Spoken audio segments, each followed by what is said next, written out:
안녕하십니까. 조국혁신당 대표 조국입니다. 대한민국의 친일 주구가 다시 활개를 치고 있습니다. 하나, 둘, 밀정 또는 일본 간첩 같은 자들이 주요 공직과 학계에 낙하산처럼 내려앉고 있습니다. 전조가 있었습니다. 작년 4월 인터뷰입니다. 100년 전 일을 가지고 무조건 무릎 꿇어야 한다는 건 저는 받아들일 수 없다. 일본에 대해 윤석열 대통령이 한 말입니다. 윤석열 대통령 외교안보 책사로 낙가손의 야스히로상 수상자인 김태효 국가안보실 1차장은 이럽니다. 일본이 한반도 유사 사태 시 개입이 기정사실화되는 것은 평상시 대북 억지력을 증대시키는 효과를 가져올 것이다. 자위대가 주권 국가로서 교전권을 사용하지 못하는 상태에 영원히 있어야 한다는 논리는 대단히 편협하다. 김태효 차장은 대통령실이 아니라 일본 총리실에 가야 하는 것 아닙니까? 이런 발언은 차고 넘칩니다.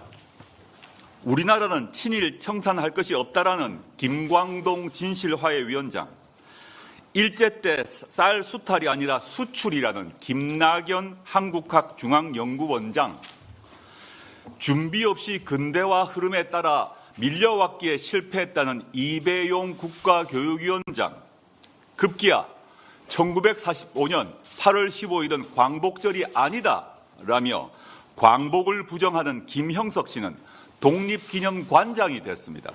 이 모두 5.18 광주민주화운동기념관장에 전두환을 임명하는 꼴입니다. 이런 의문이 듭니다. 용산 대통령실이 점검하는 공직 예비 후보자 사전 질문서에 일본 식민 지배로 조선이 근대화되었다고 생각하느냐? 류의 질문이 있고, 그렇다고 대답해야 후보자가 될 수 있는 것이 아닌지 의문이 들 지경입니다. 친일 성향이 있었던 이승만, 박정희, 이명박, 박근혜 정권도 이러지는 않았습니다. 역대 어느 대통령도 공개적으로 친일 발언을 하는 후보자를 중용하지는 않았습니다. 친일 논란이 벌어지면 오해라고 해명하는 신용이라도 했습니다.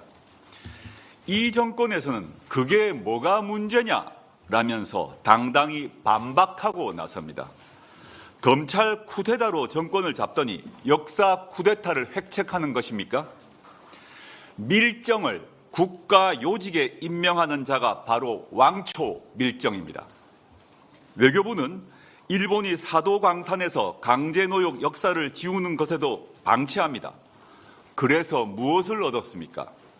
청록파 조지훈 시인 아들인 조태열 외교부 장관님, 대답해 보십시오. 대한제국이 존속했다고 일제보다 더 행복했겠냐라는 신원식 씨가 국방부 장관이 되었습니다. 최근 조약에 준하는 한미일 군사협정에 서명을 하고 돌아왔습니다.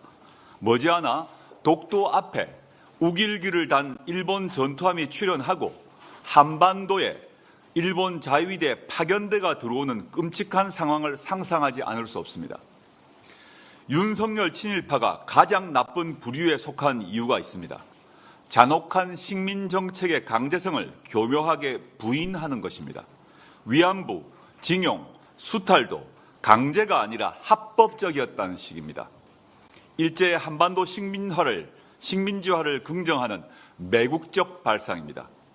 앞으로 이들 목소리가 대한민국에 퍼지면 백범김구는 테러리스트라거나 이완용의 결정은 민족을 위한 결단이라거나 대한민국 건국일은 1945년 8월 15일이라거나 이런 주장이 득세하게 됩니다. 헌법에 담긴 3.1운동과 임시정부의 의미는 뒤로 밀려날 것입니다. 역사를 잊은 민족에게 미래는 없습니다. 빼앗긴 것은 도로 찾아올 수 있지만 내준 것은 찾아올 수 없습니다. 더는 안 됩니다. 저희는 사흘 뒤 정부의 8.15 기념식에 불참합니다. 독립투사와 순국선열, 유족과 후손, 국민께 용서를 빕니다. 그러나 친일파와 밀정이 가득한 권력의 단상을 도저히 바라볼 수 없습니다. 조국혁신당은 친일 밀정 정권을 축출하는 데 앞장서겠습니다. 수권 정당을 향해 나아가는 과정에서 친일파 밀정을 한 명 한 명 색출해 국민께 고하겠습니다. 일제 한반도 수탈이 합법적이었다는 자들, 일제와 우리 조상은 일본 식민이었다는 자들, 조선 근대화가 일본 덕분이었다는 자들, 평생 그렇게 떠드십시오. 단 일본으로 귀화하길 강력히 권합니다. 대한민국 공직, 학계 주요 보직에는 얼씬도 못하게 하겠습니다. 저희가 막아내겠습니다. 피와 땀으로 지켜낸 이 나라를 지키기 위해 끝까지 싸우겠습니다.